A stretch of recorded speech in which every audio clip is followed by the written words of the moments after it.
Tesla and Google dropped post earnings, and we're going to go over the rationale of why is this a buying opportunity or do we have lower to go?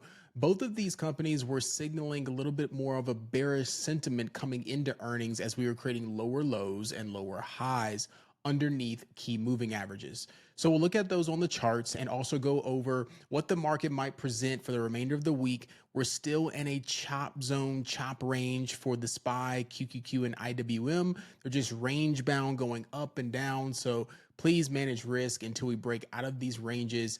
I did take a little bit of a small L today because NVIDIA has been treating me so well in a range, and it finally broke out of a range today, which is where I had to stop out of that particular trade. So we'll talk about that today. Thank you all so much for clicking on this video. I appreciate you so much. You can check the links down below to join Leverage University. We'll see you first thing in the morning if so. And also, if you do join on Wednesdays, then we do have our Thursday master class. So that is in the evenings at 7:15 Eastern Standard Time. So on Thursdays, we have a group call.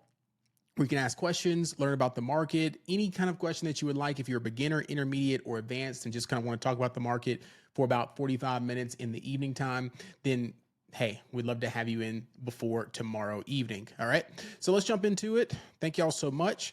We'll go briefly over the Google and Tesla earnings. We did have IBM and also ServiceNow, which were fairly flat, but we'll look at the charts as well. Okay, so Google earnings, and just kind of summarize very quickly, the reason why it dropped is because of the CapEx spend. Okay, heavy AI spending. And there's a difference if you look at the Google chart versus, Google has been an AI leader, of course. But if you look at the Apple chart, Apple kind of restricted its spending on CapEx or AI, and it's just been going off of its new products, iPhone users, and their ecosystem users, right?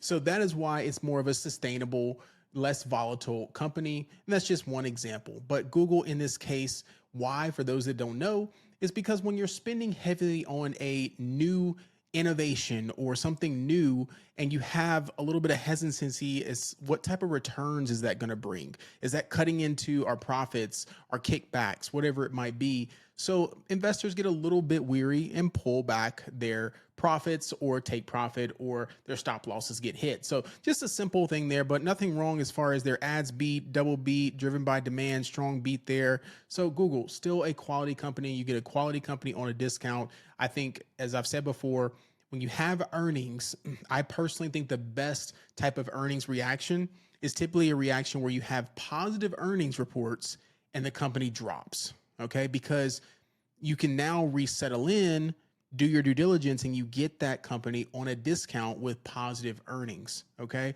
when it takes off after earnings, I know a lot of investors want that, so they can say, great, we had great earnings, let me liquidate, let me take my profits and wait for the next drop, okay, or pull back. Tesla, beating estimates, slightly missed on net income, concerning, but record deliveries there. We know that heavy CapEx spend as well, as they've been pulling back two of their vehicles. And obviously Tesla's not just a vehicle company. So pulling back two vehicles, the Model S and the Model X, to invest into autonomous driving. So again, kind of in the AI space, heavy spending there without a understanding of what type of return that might bring. All right, let's jump into the charts and look and see what SPY and QQQ may do tomorrow. All right. So again, hopefully that box helped you out last night for those that kind of box that in there for all of the charts if they're in a range. And you can see here that we are forming higher highs, higher highs, higher highs, higher highs, higher highs, higher lows, higher lows, higher lows, higher lows in this kind of box short time frame.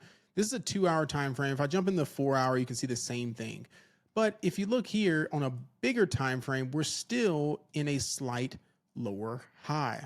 Okay, so again, is this true? Is this enough strength to push us all the way back into 755 and 756? Potentially, if we break a new higher high, which hopefully we don't. Hopefully we don't do this grinding mess higher again and again and again.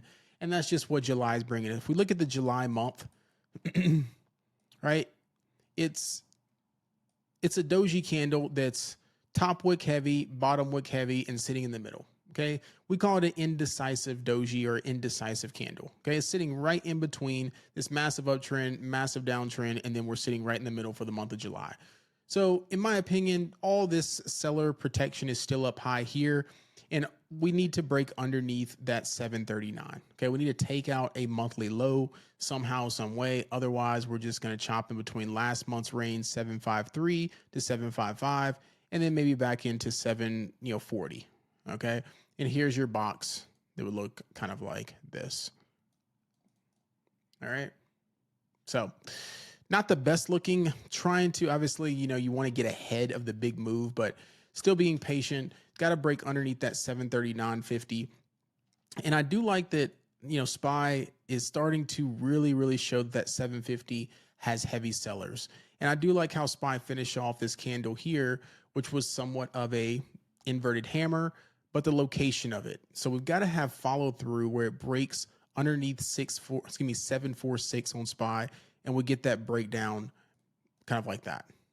Okay. So if you've been paying attention to my technical analysis here on the channel, you've seen some of the trades work out nicely. I'll show Amazon, and that was before Amazon announced any cuts, job cuts, so on and so forth. We were just watching the price action at those levels, and then Amazon finally made the move today. All right, so that was one of my missed trades today, even though I was mentioning it multiple times. Got hooked up on NVIDIA. It's kind of like, hey, you're paying me in NVIDIA. Let me jump back in. And then I look over at Amazon and I'm like, yeah, maybe I'll wait. And then it just leaves without me. All right. But there's still opportunity. Look at QQQ, same thing. You've got this inverted hammer here right off the highs of 710. So anywhere in the 708 to 710 range, I would look at that at more of a resistance zone. But to get continuation, got to break underneath that 702 level and then ultimately 700. Then we'll get gap fill and then we can get some motion going. Okay. Working our way back down. Still not trusting the upside, especially with the downside of Tesla and Google, and then Qs and SPY still sitting up these highs. IWM, beautiful swing trade we had in our community. I even mentioned it here on the channel. Okay, we talked about yesterday's video entering IWM puts up here. Woke up this morning, that's just a range at the top of the range, fell all the way back down to the bottom end of the range. Okay, and then again, we're more range bound. Right back up, right back down, right back up until it decides which direction it wants to go. All right, semis. As much as we all love the chips and they've been paying us and your long-term portfolios, but these chips get in the way sometimes of some quality trades because they're going in the absolute opposite direction of majority of the market. All right. So semiconductors are building up some strength, but building up into strength where? Another lower high? Don't know yet. You can see there SMH, another 1, 2, 3, 4. Is this another lower high right at $600? We shall see. DRAM ETF starting to reclaim and break. This is the memory ETF. So Micron, SanDisk, WDC. Okay. So that looks a little bit more bullish there. We shall see how it reacts. Everything's bullish and or bearish until it's not in this type of market. Gold starting to build up a little bit here, breaking on this downtrend. Gold starts consolidating underneath 370 to 380. It starts reclaiming, breaking new highs above 382 on GLD. We can get gold working its way back up to 400. Same thing with silver. Okay. I think silver is a great buy as well down here into the 50s. I would definitely take a look at that for your long-term portfolios, so on and so forth. But I do think silver here, 50% off the highs, is a great purchase personally. All right. So you came here for a couple of things. Let's jump straight into Google. Okay. What is the game plan for Google? I personally like gap ups on earnings because I can know that most people are probably going to take their profits. I can place some puts back down. That's just my preference. Gap downs on earnings can be very tough, in my opinion. You have to find a proper entry. You don't know if the selling continues. You don't know if it's a buy.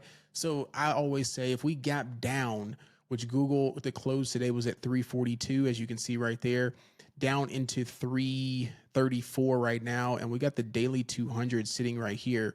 So I would just mark these lows and kind of watch price action around these areas. So we're sitting right at 330. We've got that as a support. Okay. And we got previous day lows sitting all the way back up here. All right. So one of the two things, either we come down in here and then we bounce slightly here on Google, and then maybe it continues, rejects, and comes down lower. Or we could just continue to sell right off open, does a mini pop, and then we just sell, break that 330, and we're coming down into those low 320s. Okay. And just be mindful that that is the daily 200. So we need to mark that. There may be some reaction, some profit taking, some interaction around that area, whether it be buying or we break through it. Okay. So watch that area on Google. There's some gaps down below. Be careful where your entries are, but Google, not the best there on post earnings. All right. Let's jump into Tesla. Okay. And I mentioned I mentioned at the beginning of this video that, hey, the charts already looked bearish before earnings. Now, does that always work out where, it just follows suit how the chart looks? Not necessarily. We've seen charts look bearish and then they big green candle back up, so on and so forth. Or if it looks very, very bullish and then it just drops. Okay. So that's not a telltale, but nothing's really changed with Tesla. I think based off the deliveries, most investors most likely know what the earnings is going to report. It's just going to be on the deliveries and also the spend on AI. Okay. And we know they're overspending. So in that case, you see that Tesla was underneath all those moving averages there, underneath 400, creating new lower lows, breaking lows there, creating a new slight lower low underneath that 370 and some change. And then now we're down into the 360s. And I do believe in the after hours, we did touch a little bit below that. So what I would just do personally is I would watch previous day low right around that 370 to see if we can get a pop back up into there, 370 and or 366 into that area. I just don't think Tesla's a buy. I don't think this is a buy. If you're looking like, hey, this is a Tesla buy, you can scalp calls back up, but there is no support, in my opinion. 360 is very minor. I think personally, Tesla's trying to retest these lows down here. Okay. And the market hasn't even started selling yet. So think about that. Okay. SPY hasn't flushed, QQQ hasn't flushed, and Tesla hasn't Tesla's headed towards these lows. All right. So be very mindful of that. Tesla breaks underneath that 360. Right. We got some motion down into, 350. I would just go by tens personally. All right. Cool. We got software and then also NVIDIA. Let's check on NVIDIA today. What in the world? So this was the trade I was looking at on NVIDIA. Okay. Now it did break above pre-market highs. You can see right there, that 206 level, big break there. But I was looking for something like this on NVIDIA from previous day. This is the trade we took yesterday. Rejection off 208, fall all the way back down to 204. And there's a gap all the way back down, kind of towards here, 202. So I was looking really for that to happen. Right? NVIDIA rejection, come back underneath. It's underneath previous day high, come back underneath the open, and then we start rolling back at least to 204 and then maybe 202. Right? The market was also rejecting at the same time, but semis were just strong. So lo and behold, it finally breaks previous day high, 208, and then just goes on an absolute squeeze run, because most people were probably a little bit short. Now, if I look at this and I'll say, well, there's an inverse head and shoulders there. There's the head. There's this higher lows, Brian. What are you doing short in that? Well, I'm basing it off the overall market. And then as you can see, what sector looked strong until today? SAS. Let's jump into it. Palantir. All right. Palantir, been looking at this play for a while. And you can see that Palantir on a monthly chart. Look at that monthly candle. I personally do not want to step in front of that monthly candle. Right. So zoom out just a little bit. I've talked about this before. Zoom out. That monthly candle is not the strongest candle. Obviously, as you can see, very heavy top wick there. That candle was once green and solid all the way up to 139. We're kind of coming off that previous month. Anyone here has exited their positions. We get a short squeeze back up, trap more buyers there, come all the way back down, retest, I think personally below 100 again on Palantir. Just need a confirmation, maybe one more day here, but this was a nice rejection here off of the daily 50, daily 21, daily 20. And if we create a new lower low underneath 123, right, that can start, filling some of these gaps. 120, maybe we do dance in here. and then right back down to that 106. Okay. So be on watch for Palantir. Again, I don't think this is a buy right now. I think you can dollar cost average, do as you please, Palantir shares, but as far as calls, I just don't see it. I don't see it. Okay. Amazon, absolutely trade of the day. Here is my fumbled the bag moment today on Amazon. I have it on recording too. I saw this break on Amazon. Okay. Right underneath my 246, 247 level. It's all the way down to 5 minutes, all the way down to 244. I'm like, I'm not chasing that. Okay. Meanwhile, I'm over in NVIDIA. It pops right back up into previous day low. I have it marked. This is previous day low right here. Just ideal trade. And just literally, I'm telling the group, like, hey, I'm going to start loading these. I'm watching this. Okay. I need to figure out what's going on with NVIDIA first. Let me get up out of it. So I'm in the midst of NVIDIA, and then this is setting up here, and then just absolutely monstrous break, retest, lower and lower and lower and lower and lower. And it was accelerated obviously by news, but that was just a structured breakdown trade, used the moving averages, and then started looking at this kind of slowly rejecting these areas here. Breakout, failure, back under there. And now I would look for 242. I mean, there's room. You got 238 and you got back down into the low 230s if this bear flag starts forming out. We need one more break of a low.